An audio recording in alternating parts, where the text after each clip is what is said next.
రసజ్ఞులైన సాహితీ మిత్రులందరికీ ద్విభాష్యం రాజేశ్వరరావు నమస్కారం. అది 1914వ సంవత్సరం.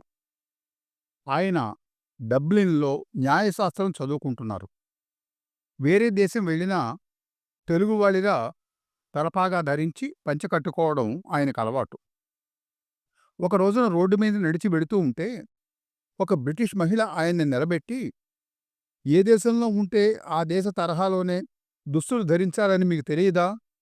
అంటూ ప్రశ్నించింది. దానికాయన వెంటనే, "మీరు మా భారతదేశం వస్తే చీర కట్టుకుంటారా?" అంటూ ప్రశ్నించడంతో ఆవిడ మాట్లాడకుండా వెళ్ళిపోయారు. ఆయనే ప్రముఖ హేతువాద రచయిత, సంఘ సంస్కర్త, స్వాతంత్ర సమర యోధుడు, కవిరాజుగా కీర్తించబడిన త్రిపురనేని రామస్వామి గారు. త్రిపురనేని రామస్వామి గారు 1887 జనవరి 15వ తేదీన కృష్ణా జిల్లా అంగళూరు గ్రామంలో ఒక రైతు కుటుంబంలో జన్మించారు. శ్రీమతి రామమాంబ, శ్రీ చలమయ్య గారు వీరి తల్లిదండ్రులు. రామస్వామి గారు రైతు కుటుంబంలో పుట్టిన చిన్నప్పటి నుండి సాహితీ జిజ్ఞాసతో పెరిగారు. బాల్యం నుండే ఈయన హేతువాది. మూఢ విశ్వాసాలపై తిరగబడేవారు. ఒకరోజు ఆయన పళ్ళు తోముకోవడానికి వేప పళ్ళ కోసం వెళితే ఆ చెట్టుకు దిగగొట్టిన ఒక మేకు, దానికి చుట్టూ ఉన్న వెంట్రుకలు కనిపించాయి. చెట్టు మొదట్లో డబ్బులు, నిమ్మకాయలు, వేప బెత్తం ఉన్నాయి. అవి చేతబడి సామాగ్రి. ఆ డబ్బులతో చిరుతిండి కొనుక్కుని వేప బెత్తంతో గాడిదలను అదిలిస్తూ వస్తున్న ఆ బాలుణ్ణి చూసి ఊరంతా విస్తుపోయారు. చాలా కాలం ఆ బెత్తాన్ని తన దగ్గరే ఉంచుకుని ఊరివాళ్ల మూఢ విశ్వాసాలను చెల్లచెదరు చేశారాయన. అప్పటికాయన వయస్సు కేవలం 6 సంవత్సరాలు. మహాత్మా గాంధీని దక్షిణాఫ్రికాలో శ్వేతజాతీయుడు వర్ణవివక్షతో రైలు బోగి నుంచి నెట్టివేసిన సంఘటన లాంటిదే రామస్వామి గారి బాల్యంలో కూడా జరిగింది. తన విద్యాభ్యాసం రోజుల్లో ఒకరోజు మిఠాయి కొనుక్కుంటే ఒక అగ్రకుల సహవిద్యార్థి తనకు కూడా కొనిపెట్టమని అడిగాడు. సరేనని 2 పొట్లాలు తీసుకోబోతూ ఉంటే ఆ స్నేహితుడు, "ఆగాగు, ఆ పొట్లం నువ్వు తాకూడదు రామస్వామి" అని ఒక పొట్లం తానే తీసుకున్నాడు. వెంటనే, "ఎందుకు తాకూడదు? నేనే కదా డబ్బులిచ్చింది" అంటూ ప్రశ్నించారు.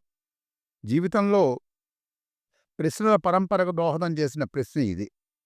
అలాగే ఆయన ప్రాతకాల స్నానం చేస్తూ ఉంటే, "ఏమిటి నీకు ప్రాతఃస్నానమా? ప్రాతఃస్నానం దైవజ్ఞానం అగ్రకులానికేనోయ్, నీకు కాదు" అని ఒక అగ్రకుల గురువు చులకన చేశారు. ప్రకృతి సౌకర్యాలు అందరికీ భోగభాగ్యాలు కావా? అందరికీ సమానం కాదా? ఆధిక్యము అల్పత్వం ఏమిటి అని మళ్లీ ప్రశ్నించారు. ఆ ప్రశ్నే రామస్వామిని మనీషిగా చేసింది. హిందూ హైస్కూల్లో మెట్రికులేషన్ పూర్తి చేశారు. 1907లో వందే మాతరం నినాదం మందరను తాకింది. ఆ సమయంలో రామస్వామి గారు కలం పట్టి నిప్పులు కురిపించారు. దాని ఫలితమే పల్నాటి యుద్ధం ఆధారంగా కార్యంపూడి కథనం, మహాభారత యుద్ధం ఆధారంగా కురుక్షేత్ర సంగ్రామం అనే 2 నాటికలు రచించారు. 1911లో ఇంటర్మీడియట్ చదవడానికి బందర్లోని నోబుల్ కళాశాలలో చేరారు. అక్కడే శ్రీ చెళ్లపిళ్ల వెంకటశాస్త్రి గారి దగ్గర శిష్యరికం. అక్కడ ఉన్న కాలంలోనే 1911లో అష్టావధానం, 1912లో శతావధానం చేసి తమ సాహితీ నైపుణ్యాన్ని, అద్భుతమైన జ్ఞాపకశక్తిని ప్రదర్శించారు. 1914లో న్యాయశాస్త్రం చదివేటందుకు డబ్లిన్ వెళ్లారు.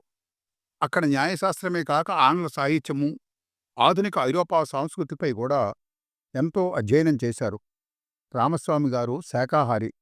ఐర్లాండ్లో 3 ఏళ్ల పాటు ఎంత కష్టమైనా కూడా దోసకాయ, టమాటా లాంటి శాకాహారాన్ని తీసుకునేవారు. మొదట ట్రినిటీ కాలేజీలో చేరారు. విదేశంలో కూడా తెలుగువాడిలాగే పంచ, లాల్చీ, తలకట్టుతో ఉండేవారు. క్లాసుకు అలాగే వెళ్ళేవారు.